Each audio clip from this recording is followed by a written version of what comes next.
very special honor this morning, and one that if I had not been asked, I would have asked for it. And I understand what it's like to have honors.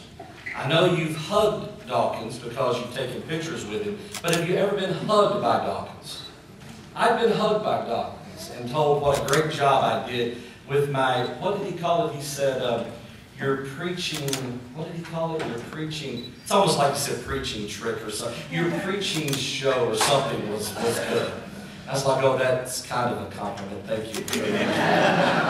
And so I understand whenever I do have an honor, and I have a great honor this morning.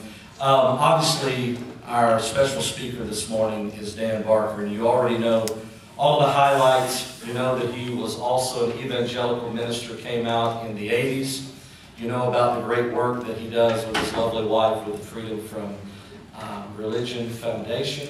And so you already know all of those points. What you may not know is something that I know, and that is what a beautiful and compassionate person Dan Barker is. And that's why I'm honored to introduce him. All the way back in May of last year, when I hit my real crisis, when I realized that I would no longer be able to be a minister, because I had already separated in my mind believing in God and ministry. And I know that may sound odd to you, but if you've never been in the ministry, you don't understand the power of relationships and how important it is to be a minister whenever that's your heart's desire. When I realized I would no longer be a minister, it was a death to me. It was the worst experience that I've had in my adult life, even to date, and there's been a few more since then. And that was still the worst. And I thought, who on this planet could in any way, even a fraction of a percent, understand what I'm going through and what I'm feeling? I had been exposed to Dan Barker's book, Losing Faith in Faith, back in the 90s. Very briefly. I didn't even, I'm sorry Dan, but I didn't even buy the book. You know, he was on the wrong side by then. But the book stuck with me. The title of the book and even the chapter stuck with me, and the name Dan Barker stuck with me. So that fateful night, literally 1:30 in the morning in the guest bathroom, completely by myself, completely broken, in tears, no longer able to pray for assistance, I thought, who can help me? And I remembered Dan Barker's name. And so the next day I got on the internet and I began to Google, and I learned about the Freedom from Religion Foundation. I learned about, you know, some of these other great things. I had no idea. 25 years in the ministry, I didn't know any of you existed. And the more I learned about Dan, quite honestly, the less I thought that he might be able to help me, simply because of how important he had become to this great movement that I'm convinced is changing history. But I took a shot. And I called his office, and I left a message, and I'm sure I didn't give a lot of description, but to a very friendly receptionist, I just said, you know, I'm a preacher that, you know, no longer believing, and, you know, I just want to see if maybe I can get an email or something back from Dan. I'm looking for some direction. The next day is what has me here. The next day is what brought me to the American Atheist Convention to preach, at least what you wimps call preaching. And had me on the stage in front of so many beautiful people. That next day is the day that changed my life and literally set me free and actually brought Jerry DeWitt into existence for the very first time. Because the next day, with everything that he had going on, and all of the business and all the people that he was responsible to, Dan Barker called me back. And it changed everything. And it's given me my life. And so that's why I call Dan Barker my own personal Jesus. Without any further delay, would you give a great hand clap to the great Dan Barker?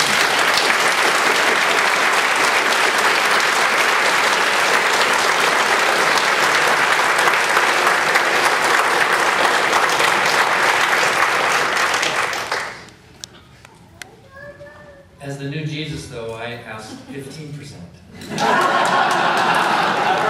Every week of your gross, not the net, but the I'm glad Jerry's here because I know he had the gifts of the Spirit. And if I start speaking in tongues, we've got somebody who can translate. So you be ready in case I get... I'm going to stay perfect.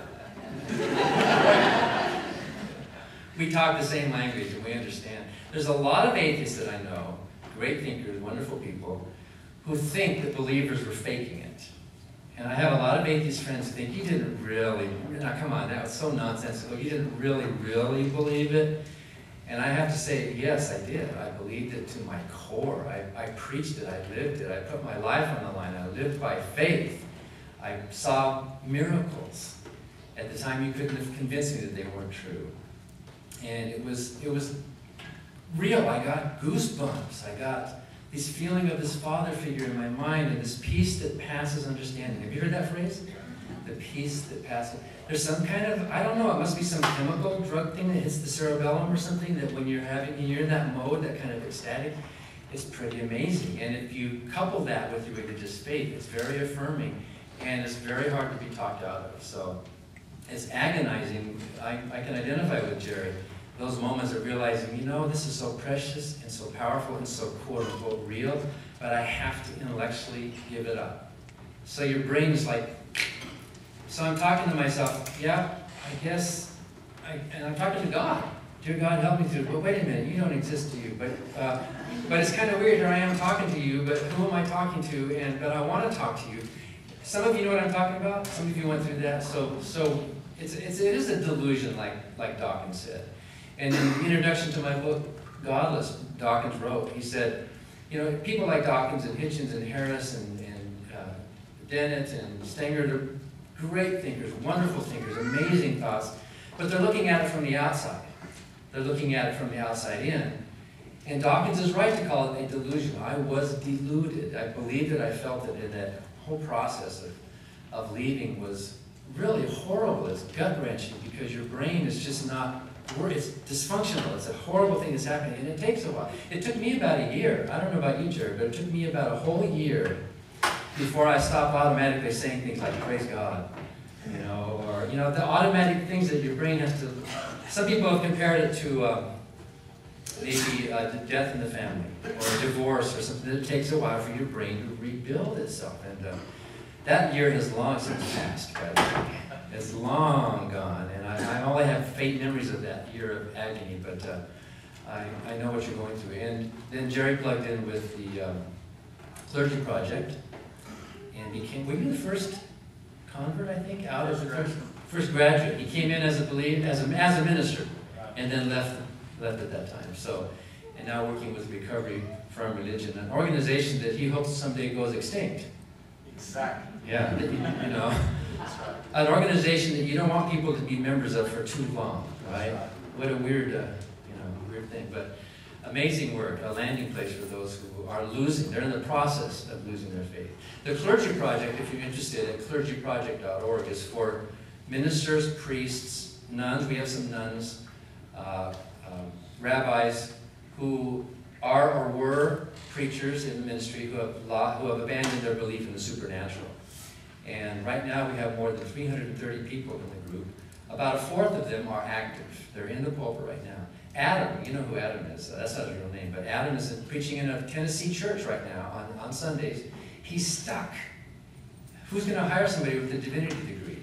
He gets up and he preaches, and then afterwards he comes into his office to his laptop and he emails to us, "You won't believe the crap I had to say this morning in church. Oh, I wish I could get out of this." But he has a wife with serious medical problems.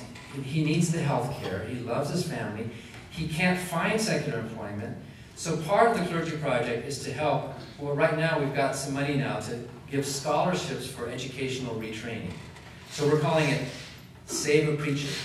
If you want to donate to Save a Preacher Fund, you can do that to help them get out, to find, you know, we're not going there thinking for them. We're not going into churches and trying to drag them out of the pews. But once they've made that change and they need some help transitioning to civilian life, then that's what the Clergy Project is there for.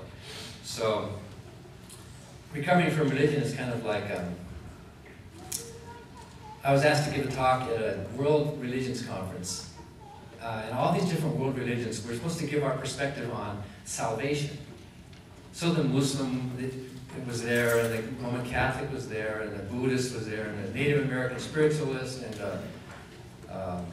Protestant, all of us, and I was an atheist invited to this thing, to give the atheist perspective of salvation. What does that mean? So when it was my turn to talk, and there was a lot of media, and it was in Canada, the provincial, what do they call it, the premier of the province, what's an atheist going to say about salvation? And I said, I think salvation is a solution to a phony problem. Sin is just a religious concept. It's like a doctor who runs around cutting people with a knife so he can sell them a Band-Aid, you know? It's like you wound them and then you have a cure for them. And what I said, which got quoted in the papers the next day, was, if salvation is the cure, then atheism is the prevention.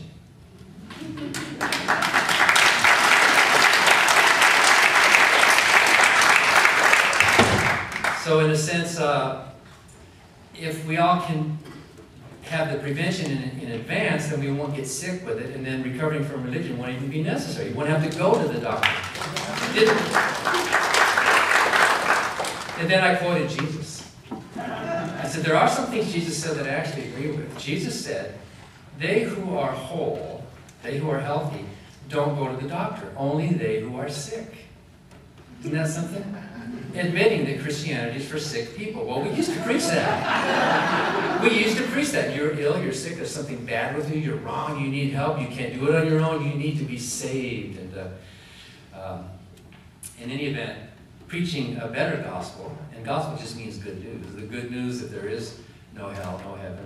The good news that there is no purpose of life. That sounds kind of ironic, but that's great news. We shouldn't want there to be purpose of life, because if there were purpose of life, that would make us subservient to some purpose. That would make us secondary. That would make us slaves or servants or members of this military, whatever it is. But there's purpose in life. We find purpose in life, and that's really good news. The Freedom from Religion Foundation, as you know, has been, just like Coalition of Reason and many of your groups, putting up billboards and taking out ads. We had a full-page ad in the New York Times in March, and it said, "It's time to quit the church." A letter to open letter to liberal nominal Catholics, and that big ad garnered a lot of phone calls because of the church's position on women's rights. And we also ran that full-page ad in the Washington Post, and then more recently in the Los Angeles Times. And I got a phone call from a woman in Los Angeles who had just left the nunnery, the convent. She says, I'm one of those, it's time to leave the Catholic Church.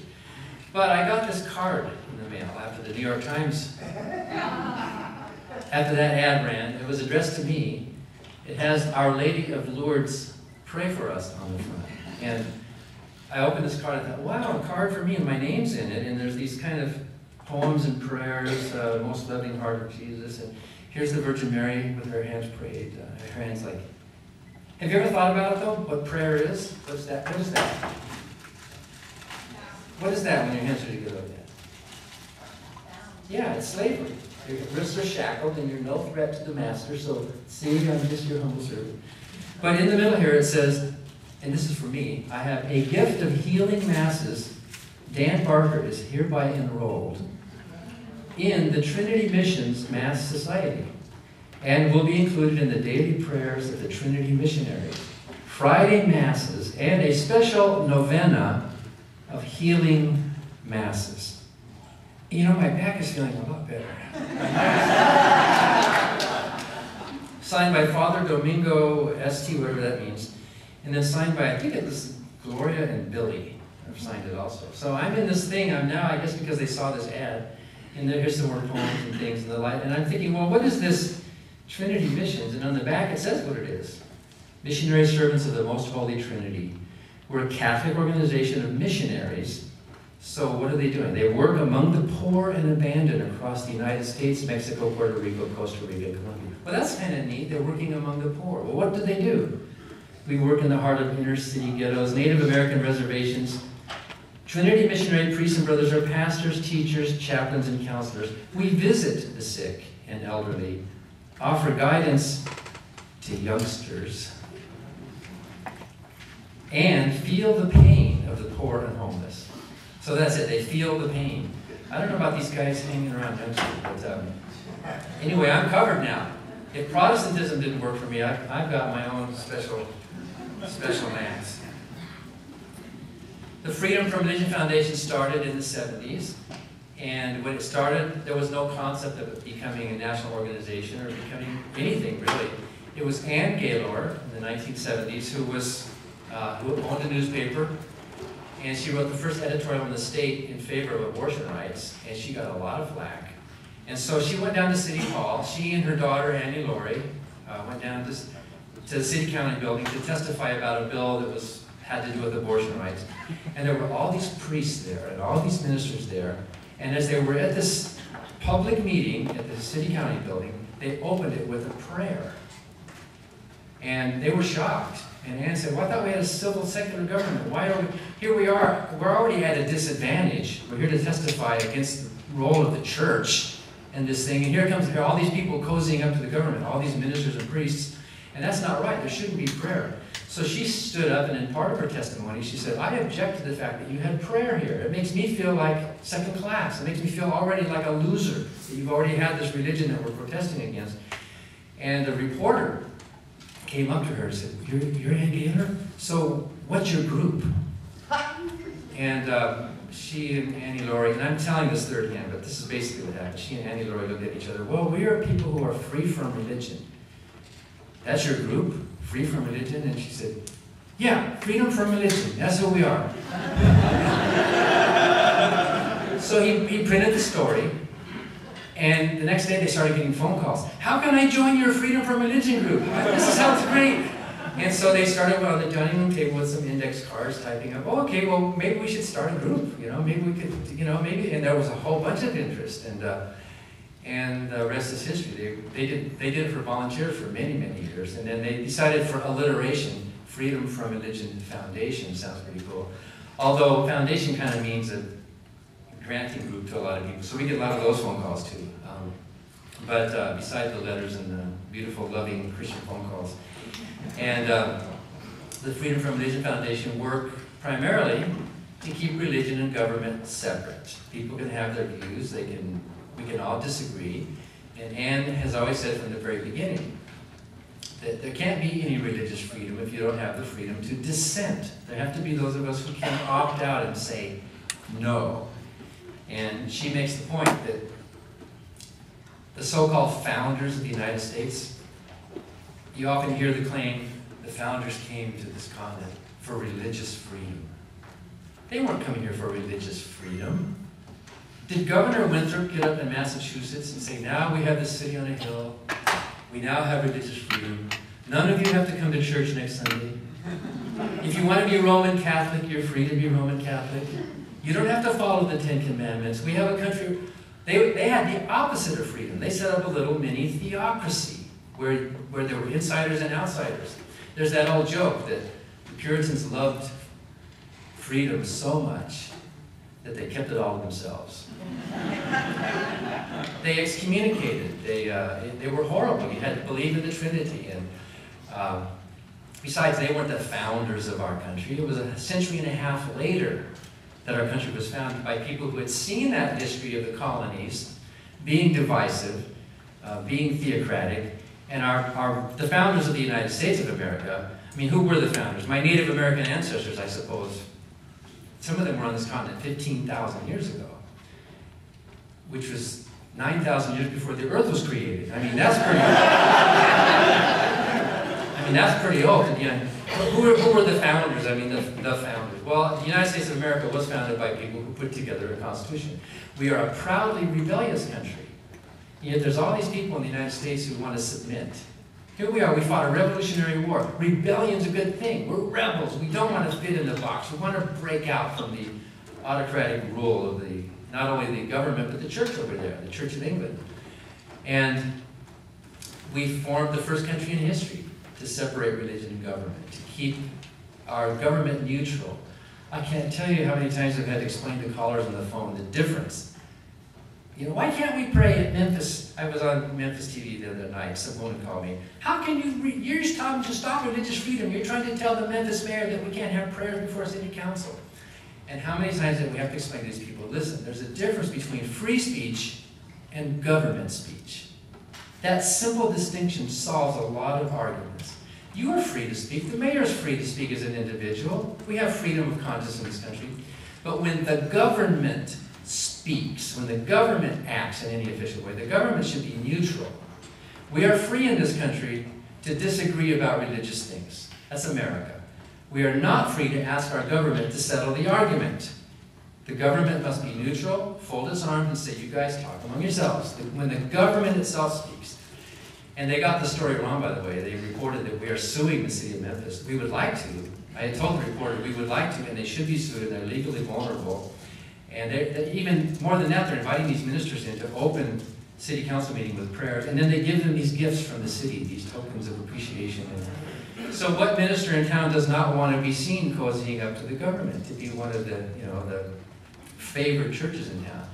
They have sectarian prayers, they did in Jesus' name. And by the way, if you do hear the argument, and the mayor of Memphis, this reporter told me the mayor of Memphis, the legal counsel for Memphis, the city, had told them that it's okay if they can pray because there is a Supreme Court case from 1983 that says it's okay for cities to pray. And they're praying to Jesus.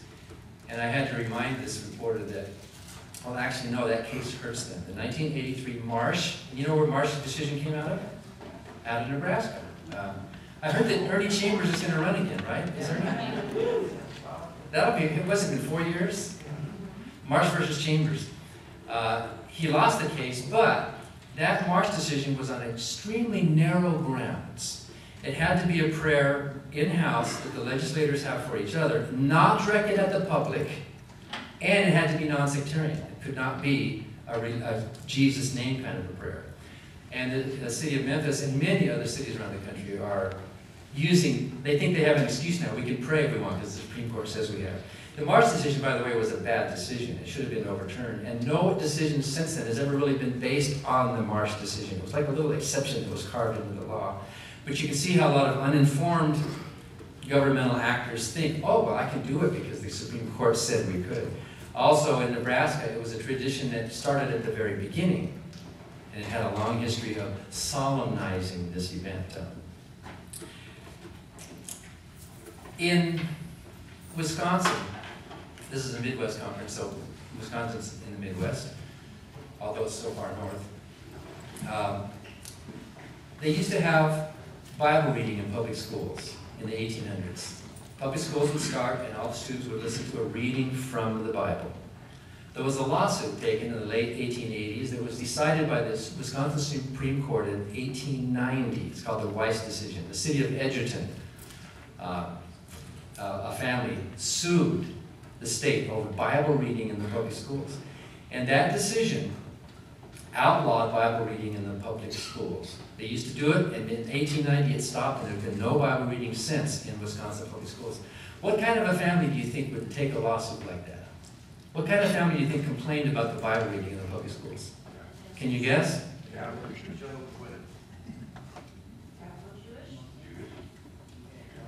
You're thinking of minority groups. Well, it was a Catholic family, and you're right. Some people say, well, it must have been an atheist family or a Jewish family, some non-Christian, some But the Bill of Rights is to protect the minorities from the tyranny of the majority. Back in the 1800s, Roman Catholics were a tiny minority. They were like the Jehovah's Witnesses. They were like this other small groups, and they were reading in the public schools from the King James Bible. That was the issue. And the Catholics in Edgerton were saying, wait a minute, it's not fair for the state to be picking sides, is it? The state shouldn't be saying one religion is preferred over the other. And the Supreme Court agreed. And so thanks to a Roman Catholic family, we now no longer have Bible reading in the public schools. And let me read to you some of the decision from that Weiss decision. Justice Orton wrote the decision, and there's an Orton Park in Madison, Wisconsin, named after this justice. In that decision, Orton said, there is no such source and cause of strife, quarrel, fights, malignant opposition, persecution and war, he keeps going, doesn't he? And all evil in the state as religion. This is a Supreme Court decision.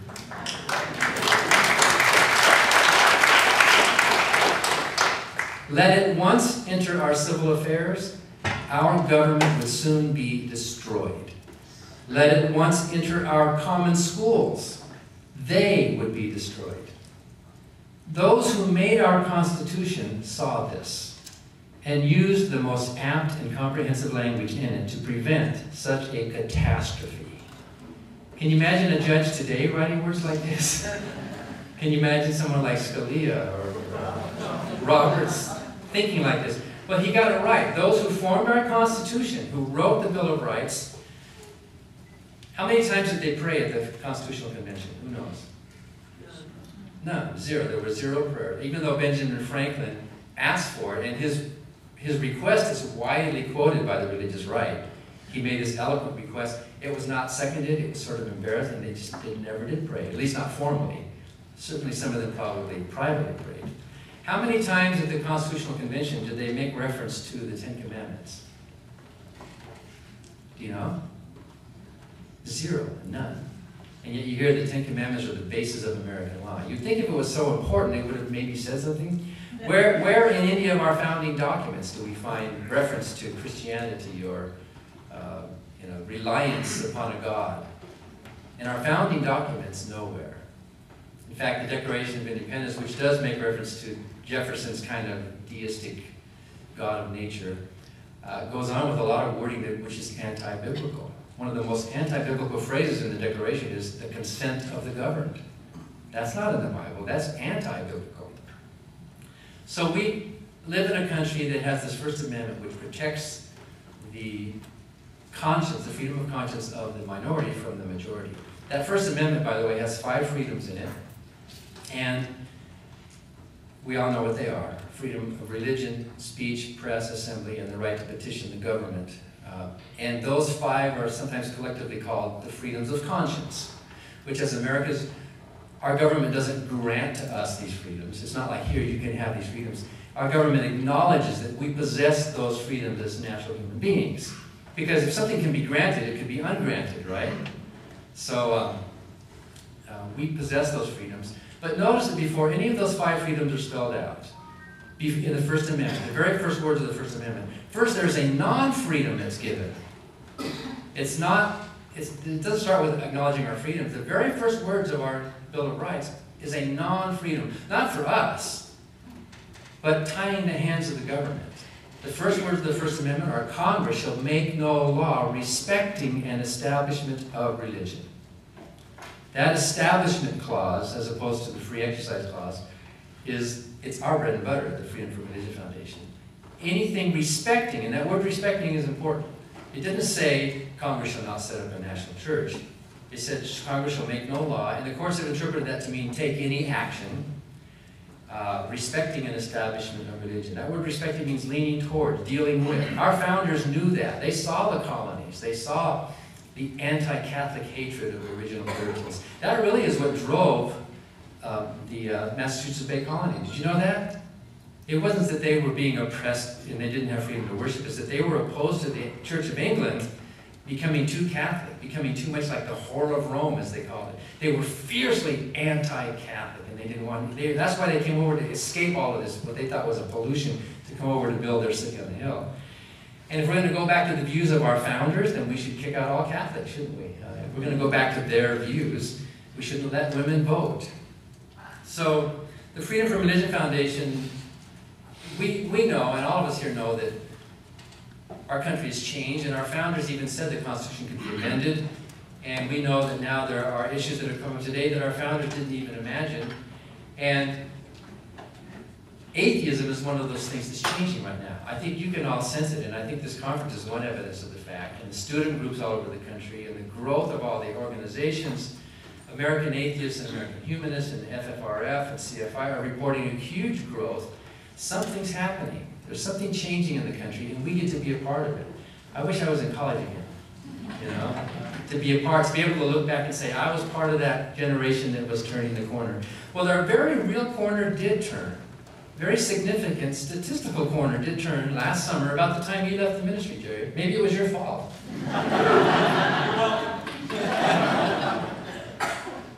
Gallup has been taking polls and surveys about who would you vote for president.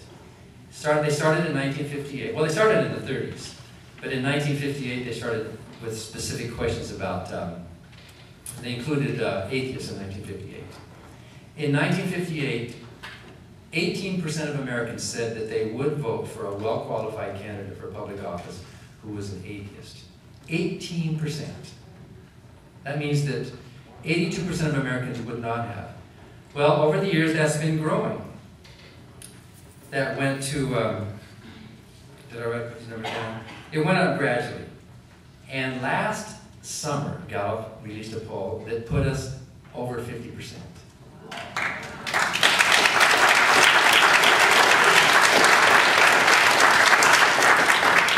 All the groups have been increasing.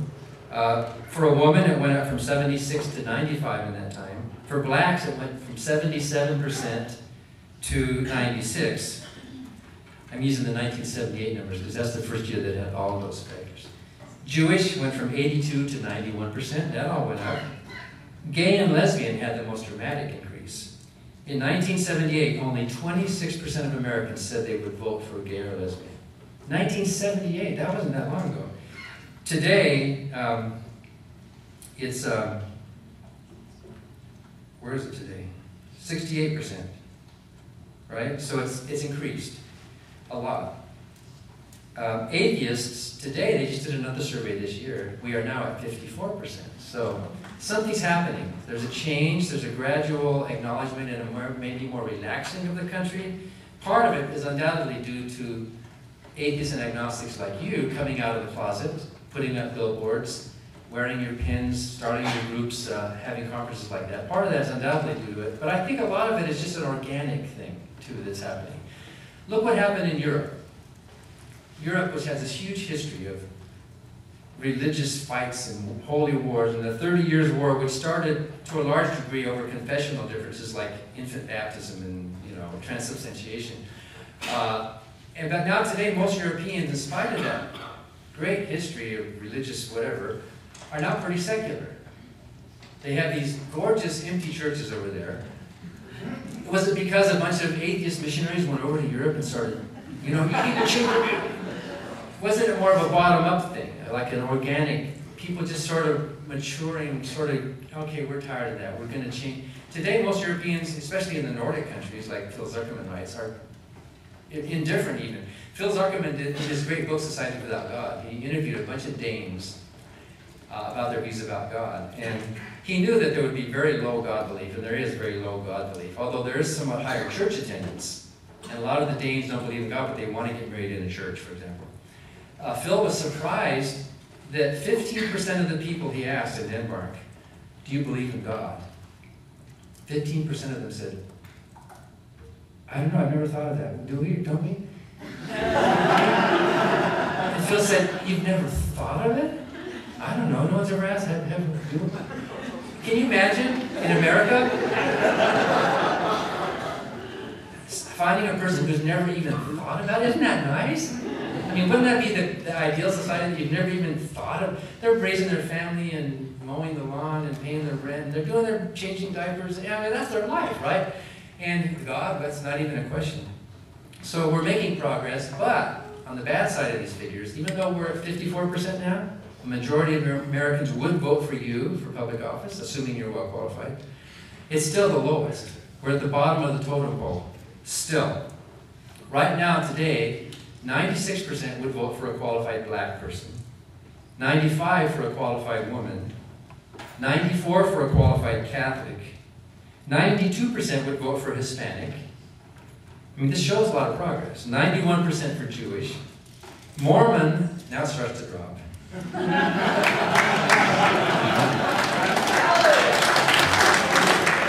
But still, Mormon, 80% say they would vote for a Mormon. Gay and lesbian, 68%. which even though that's a huge increase over the last few decades, there's still pretty. 2 out of 3 Americans would not vote for a qualified gay or lesbian. Muslim, 58%, and at the bottom of the list, you guys, you evil, horrible baby eaters, you know. So, public awareness is one good way to fight back, and that's happening, I think, actively and just sort of organically. And actually, you want it to be organic, right? Every freethinker is going to think their own thoughts.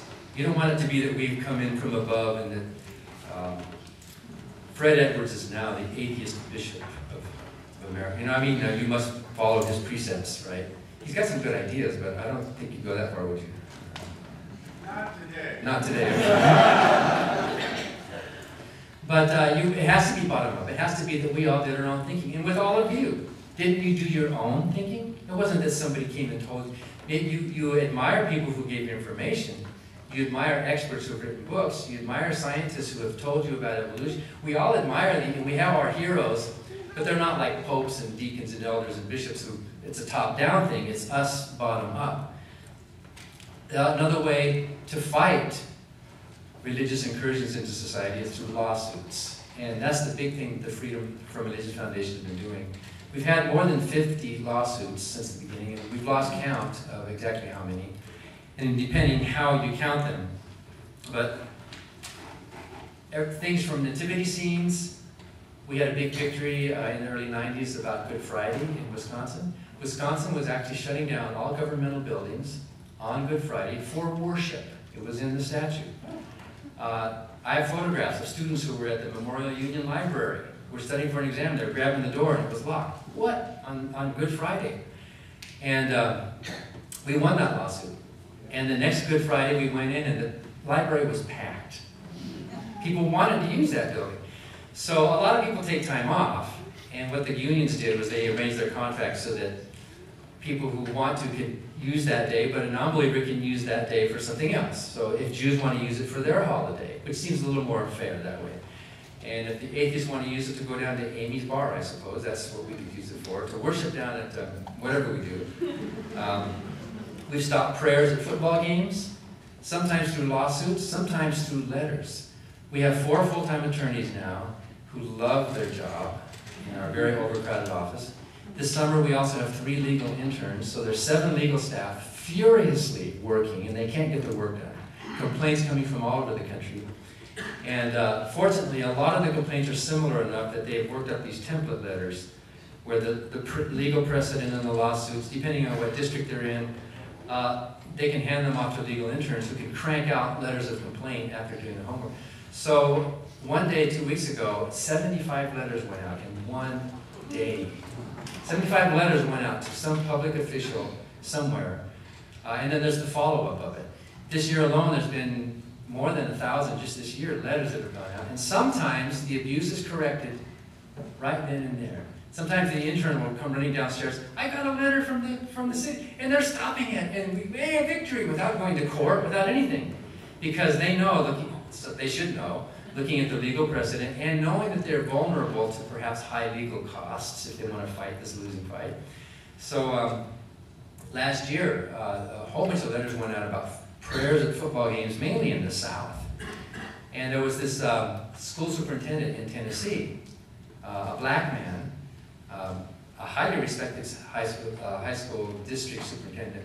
He got our letter, and his legal counsel talked with him, and they wrote back and they said, you know what, you're right, we shouldn't be broadcasting Christian prayers over the loudspeakers before football games. So he sent out a memo to all the schools. We can't do this anymore. Do you think the schools smiled and said thank you? That was a horrible firestorm. Our phones were like totally, whenever you complain about religion, it's bad enough, but religion and sports. Same thing happened when we complained about University of Wisconsin football chaplain. They actually had a chaplain at the university. And so that superintendent did the right thing, but got a lot of flack. Well, what other choice did the superintendent have, right, but to follow the law? And we complained at another school, I think it was Kentucky, was it, or Mississippi? Because a lot of them were down in the South. And one of the principals said, you know, we've always taken the position here that we're going to keep doing this until someone makes us stop. So he knew it was wrong, right? They knew what they were doing shouldn't be right. They knew the law. So I guess where's the First Amendment police force? I mean, where's the penalty for breaking the law? The only penalty is when groups like ours and people like you complain, and there could be a financial penalty if they lose a lawsuit and have to pay attorney's fees, which happens a lot. But sometimes even then, it's the insurance company that does it, that pays it for them. That happened in, we call it Scopes 2, where they were teaching Bible classes in 5th grade classrooms in Dayton, Tennessee. This is why we call it Scopes 2. William Jennings Bryan College, they were coming in. And so they lost. Some of the city council members privately admitted they agreed with us, but they couldn't be seen publicly voting against God. You know, they couldn't. They had to stay, and they wouldn't get reelected.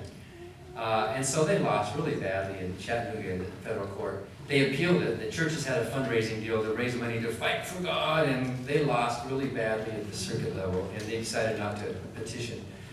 And so they had to pay, I forget, it was $150,000. The school district that was already strapped for money. Well, it turns out the Tennessee school insurance something had to actually pay it. You know? So we sent a memo around to all the school districts saying, by the way, did you know what happened? They lost. Shouldn't there be some kind of, I mean, if you break any other kind of law, isn't there a penalty? Shouldn't there be something for a public servant knowingly breaking the Constitution, having something happen to them? Shouldn't a teacher be fired?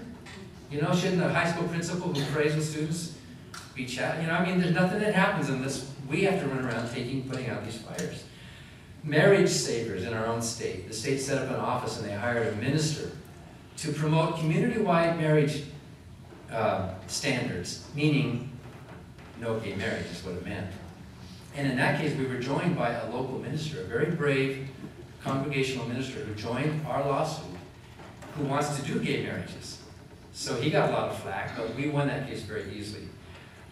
Days of prayer. You probably know that we sued and won in federal court over the National Day of Prayer. A strong decision by Judge Barbara Crabb. Congress passed a law requiring the president every year to declare a National Day of Prayer, which now, after Reagan, is the first Thursday in May. We sued, the judge agreed with us, but the government, Obama's administration, appealed to the Seventh Circuit Appeals Court, and we did not lose on the merits. The court basically told us we didn't have standing to sue. We were thrown out of court on standing because we were not injured. We could just ignore it. We could not, you know, and he's not telling you that you must, so there's no real injury to you. So technically, there's been 2 decisions now on days of prayer, and both of them out of the court have found it to be unconstitutional. But the courts are shutting the door on standing. If we could get into court and get into the merits, it's clearly wrong to be done. We're suing in Colorado right now. When we lost at the national level on standing, we decided, well, let's go after some state days of prayer. We're in Arizona and we're in Colorado suing over the state day of prayer. At the trial level, the judge disagreed with us, said that it was okay, that it was just solemnizing. We appealed to the Colorado appeals court, and they overturned the decision. We now have a strong decision ruling that it's unconstitutional for Colorado to have a state day of prayer. And by the way, that's where Focus of the Family is, and that's where the National Day of Prayer Task Force is in Colorado Springs, and they are really cozy with the governor's office, and they like this, you know, and they're really mad at us. And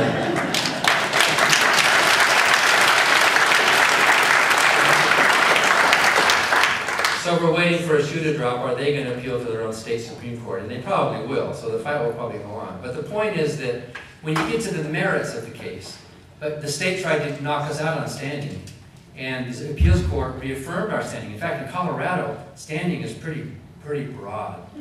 Do you know in the state of Colorado, you have the right to have a government that obeys the law. Right there, that gives you standing. In a lot of states, that's not that broad, so Colorado was a good state to do that. You know, a few years ago, we sued President Bush over the faith-based initiative, and we got a victory out of that, too.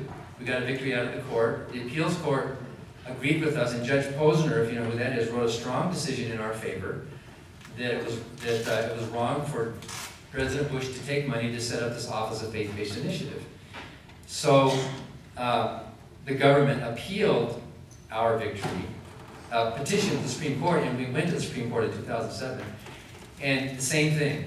The justices of the Supreme Court, 5-4, ruled that we didn't have standing to sue. They didn't rule on the merits. One of the justices during the hearing, and it was fun being in the Supreme Court on a hearing of your own case. That was really fun. Even though I didn't see Moses up there on the wall with the Ten Commandments. Moses was up there, undoubtedly, with the Ten Commandments, and you could see some Hebrew lettering on it. But Muhammad's over there with the Quran, and you can see the Arabic lettering on that. So which one are we under, right? But the court ruled in 2007, 5-4, that we don't have standing because they use this arcane argument. It's the Hine decision is what it's called now.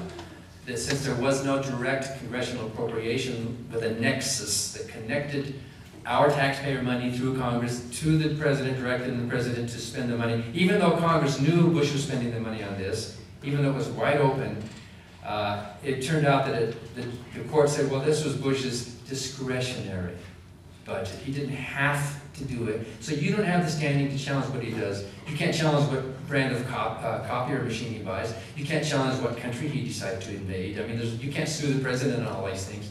So we lost on standing. We did not lose on the merits. And that seems to be happening a lot more. Even when you're right, you can still lose. The courts can freeze you out. So other cases we're doing now, we have a lawsuit on graduation prayer in a South Carolina school. In Pennsylvania, they declared that this is the year of the Bible. Do you know that? They passed a supposedly non-controversial resolution. If it's a non-controversial resolution, then it doesn't have to really be debated or even voted on. They just sort of let them all pass. And a lot of legislators in Pennsylvania said, wait a minute, I didn't know I was voting for, I would not have voted for that, but they snuck it through. We're suing over a shrine in the mountain in Montana, a Catholic shrine on federal property. And it's funny because almost every time we sue over something, local people will say, what business do you Wisconsinites have coming meddling in our local affairs? You don't care. Well, that's a federal park up there for one thing. It's federal money.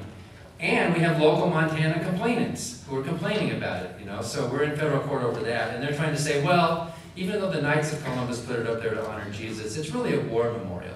That's what it is. So, a nativity scene in Michigan, we're in court over that. Whiteville, Tennessee, which they pronounce Whiteville, it's outside of Memphis, about an hour. Had a big cross on the water tower, and we complained, and the mayor got really mad at us, and he says, I want to meet those atheist sons of bitches and tell them why. He said that on the radio. He said, and he said, you atheists are the terrorists. You're coming around destroying things, right? A Christian group put up this Christian cross on the water tower. So we sued there, and after we complained, before we even went to court, the mayor paid, I think, $4,000 for a company to come up and break off one of the arms. So there's this cross on the water tower. Right now, you can go see it. It's changed from one execution symbol to another. I mean, it's like...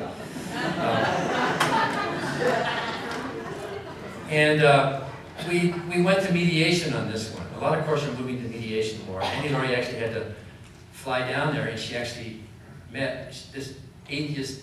She's not a son of a bitch. She's a daughter of a bitch, I guess, huh? According to the mayor. She got to meet this mayor face to face.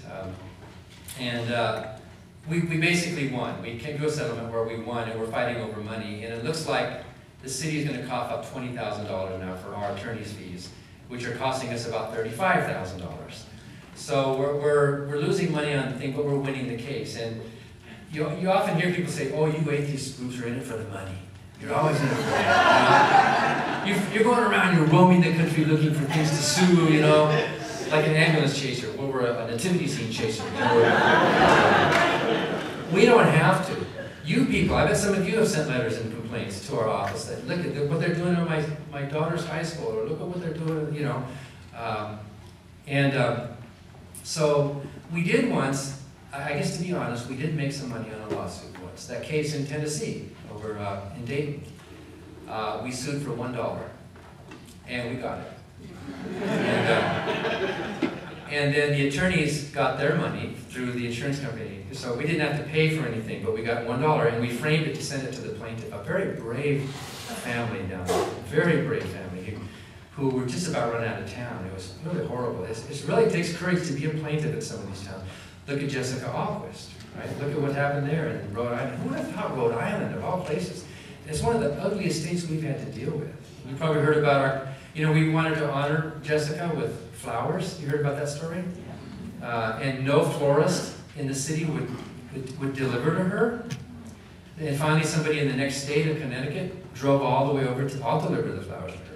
So we have a complaint, it's not a lawsuit, but a complaint before the Civil Rights Commission in that state, whatever they call that commission. And it's almost like a lawsuit because there's all these legal stuff and our attorneys are having to go back and forth. But under civil rights, you cannot deny, in a place of public accommodation, you cannot deny access because of, and they list, the Civil Rights Act lists, race and nationality, gender, and religion. Religion is one of those things you can't do. That's the only legal complaint we make that's not suing the government. We sometimes will complain about civil rights violations. And let me just end, there's about 12 other cases I could mention, but let me just end with the parish case. And Jerry will know about this. I used to take this thing. Did you know that in the IRS, there's a special break for ministers? A really special break. And the IRS code, no minister of the gospel, and by the way, that includes any clergy, even rabbis. Rabbis are surprised to know that they're called ministers of the gospel. In the IRS code, no minister of the gospel has to report their housing as income, meaning their rent or their house payments. It's not a deduction. It's not an exemption. It's an exclusion. It doesn't even have to be reported. So in the United States, there's about 500,000 clergy, which is what? How many per state? About 10,000 per state, right? That are not reporting their housing payments or their rent as income. It vastly lowers their tax liability. I did that. I'm sure you did that too. If your church designates a housing allowance to you, what a break. I mean, wouldn't you take that break if it was available to you, And the 1950s law that set that up was to reward clergy for fighting the common enemy. Who was the common enemy back in the 50s, right? So, and there was more wrinkles to it than that, because a lot of Catholic clergy were living on the parish itself, and so there was a question, well, didn't they have to report that housing as income, and they didn't, so Protestant clergy said, well, if they don't have to, then why do we? So there's all this stuff going on too. But we filed suit in federal court, and it's right now before the judge, and there's still some briefing stuff to be happened. So there's no decision yet, and we don't know how close we are on it, but we filed suit, claiming that's unconstitutional. And to try to get around the standing, because we know standing's going to come up. The court's going to try to knock us out. You don't have the right to sue. Annie, Lori, and I, as co-presidents of the Freedom from Religion Foundation, asked our executive council to designate part of our salaries as a housing allowance. It doesn't change anything, but we are now getting what we call a housing allowance. When I was a preacher, preaching for God, I used to take advantage of that great IRS break. But now that my views have changed, and now that I'm fighting religion, I don't get to take that. So we're not just claiming general taxpayers standing here. We're claiming personal injury. I've been personally injured. My income, my taxation has been changed because of this law that's unfair. So we think that has a good chance of passing the standing hurdle and getting to the merits of that argument. So when you think about it, though, why would a clergy person not want to pay taxes? Was your God too cheap, Jerry? You couldn't afford taxes in your church? Unbelievable. Yeah. Benjamin Franklin said, and this is not an exact quote, you could look up the quote, but Benjamin Franklin said, if a religion supports itself, that's a sign that it's a good religion. But as soon as the religion needs the help of the government, that's a sign that it's not a good religion. They can't cut it on their own. They need to go begging from the taxpayers for help. That's a sign that they're not succeeding. They're failing in their mission to attract the support through the persuasion of their arguments they should be able to do. So watch that case. If we win that case, there's going to be a lot of unhappy preachers around the country. Churches are going to have to pay more, right? They're going to have to pay their clergy more. And maybe that will be one more small way of promoting a society with less superstition and more reason.